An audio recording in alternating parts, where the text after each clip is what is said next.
Most people on Earth actually live inside this one circle. Inside it, you've got China and India, the two most populous countries, and also Indonesia, a country that might soon overtake the US in population. This is why the circle actually leans a bit towards the Southeast Asia, not just centered on China and India. Indonesia is currently ranked as the fourth most populous country just after the US, with the population of just under 300 million. And the island of Java alone has more people than all of Russia. Crazy, right? If you will move northwest from the circle, you will see more land, the Middle East and Central Asia. But compared to the Southeast Asia, the population there is much more spread out. Further north from the circle, you have places like Mongolia and Siberia. Siberia is massive, but basically no one lives there. It's just cold forests and huge empty spaces. Most of Russia's population lives far to the west, beyond the Ural Mountains, in its European part.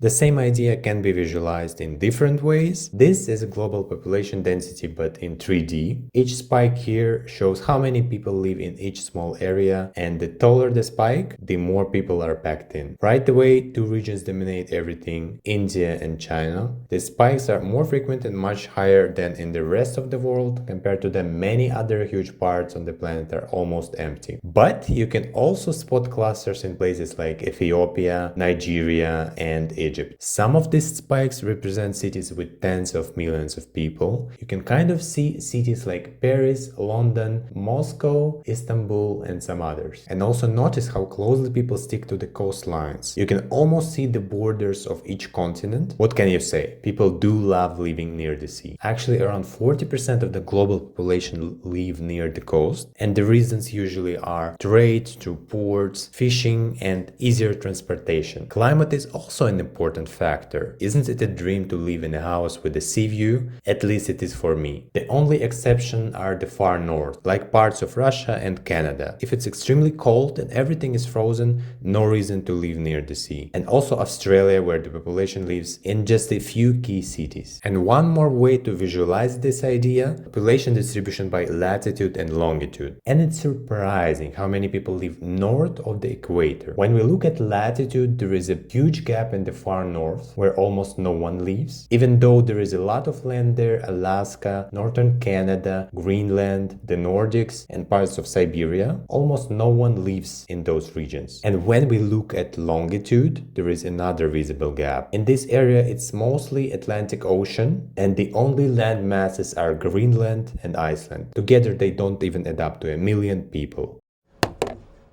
Some countries spend a lot on healthcare, and still people don't live longer. Here is how long people live and how much countries spend on healthcare per person, and how it is all changed from 1970 to 2018. Over time, most developed countries improved a lot. Life expectancy increased from around 70 years to over 80 years, roughly 10 extra years of life. And the cost increased from 1 to 2,000 US dollars per person to around 3 to $6,000. Japan has one of the highest life expectancies at around 84 years. Switzerland stands out as quite an expensive healthcare system with almost 7,000. But then there is the United States. The US is number one again, just not in the right metric. The US spent by far the most, around $10,000 per person in 2018, and right now this has likely doubled since then. Honestly, something is not working correctly in the US. I think calling an ambulance should not cost 10k, but I've heard of such numbers. And in some or most European countries, it's either free or costs only a few hundred. And despite that, more money doesn't always mean a better outcome. Life expectancy in the US was still below 80 years. It slowed down in the early 80s and completely stopped improving since 2010. And all this time, it's way less efficient than in all developed countries. So the US spends the most, but its citizens live the least. I would really love to see this picture improving in the near future. Hope it will happen. Of course, it's not the healthcare system alone. Other factors also play a role. Things like quality of food, calorie intake, sugar consumption, and overall lifestyle choices. By the way, only developed countries are included here. It would be interesting to see where others land, like China, Turkey, Russia, or India. Healthcare there will probably be noticeably cheaper than in most of these countries.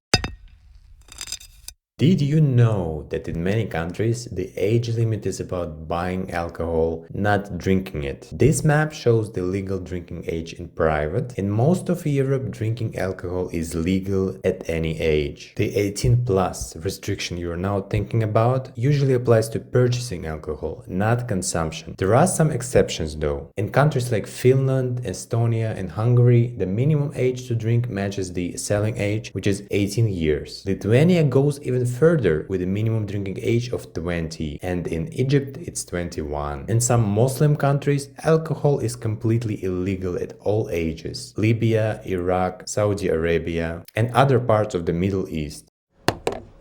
Welcome to Data Jungle. If you enjoyed watching this video and like exploring interesting maps, data or else, make sure you like and subscribe.